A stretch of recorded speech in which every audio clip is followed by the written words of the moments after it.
तुम करो तो चमत्कार, हम करे तो থাকার বললামই না। ব্রিটিশ বোর্ডিং স্কুলের প্রোডাক্ট হলে উর্দু ভালো জানেন।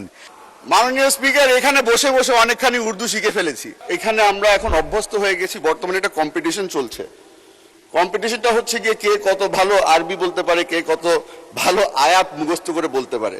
আমার বাবা বলেছিল, a budget is a moral document, for it reveals not only what a government can afford, but it also chooses to value. আলোচনায় অংশগ্রহণ করবেন চট্টগ্রাম ৭ আসন থেকে নির্বাচিত মাননীয় সদস্য জনাব হুম্মাম কাদের চৌধুরী। জনাব হুম্মাম কাদের চৌধুরী, আপনার সময় ৭ মিনিট। ধন্যবাদ। বিসমিল্লাহির রহমানির রহিম।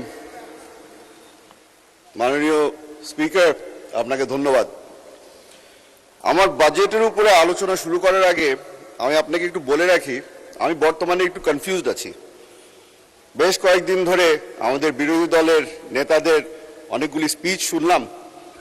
শুনে একটা জিনিস বুঝতে পারলাম যে যখন আমাদের অর্থমন্ত্রী কোনো বড় ধরনের প্রজেক্টের কথা বলে তখন ওনারা নারাজ হন, কারণ বাজেটটা অনেক বড় হয়ে যাচ্ছে। তবে ওনারা যখন বক্তৃতা দেন, বক্তৃতার সময় শেষ হয়ে যাওয়ার পরে 2 মিনিট আবদার করে নেন নিজ এলাকার ব্যাপারে কথা বলার জন্য। নিজ এলাকার ব্যাপারে কথা বলতে গিয়ে তারা বলেন, বেশিরভাগই বলেছে 4 লেনের রাস্তা লাগবে, 20টা ব্রিজ লাগবে, কিছু কাঁচা রাস্তা পাকা করতে হবে, সবকিছুই বলল। কথাগুলো শুনে মনে হলো উর্দুতে একটা কথা আছে, তুম করো তো চমৎকার, হাম করে তো থাকার বললামই না। স্পিচে চলে যায় মাননীয় স্পিকার। আমার বাবা বলেছিল, a budget is a moral document, for it reveals not only what a government can afford, but it also chooses to value. আপনাকে আজকে বলে দিতে চাই, মাননীয় প্রধানমন্ত্রী তারেক রহমান সাহেবের সরকার আমাদের হিউম্যান রিসোর্সেস ডেভেলপমেন্টকে সবচেয়ে বেশি প্রাধান্য দিচ্ছে।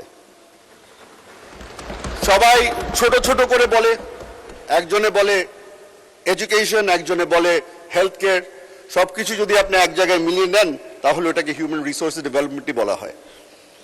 এখন এই জায়গাটায় যখন আমি আসি, আমাদের টেকনিক্যাল এডুকেশনের ব্যাপারে প্রথমবারের মতো আমি শুনতে পেরেছি যে বাংলাদেশ জাতীয়তাবাদী দলের সরকার একটি বড় অঙ্কের বাজেট আমরা তৈরি করেছি এই সেক্টরের জন্য।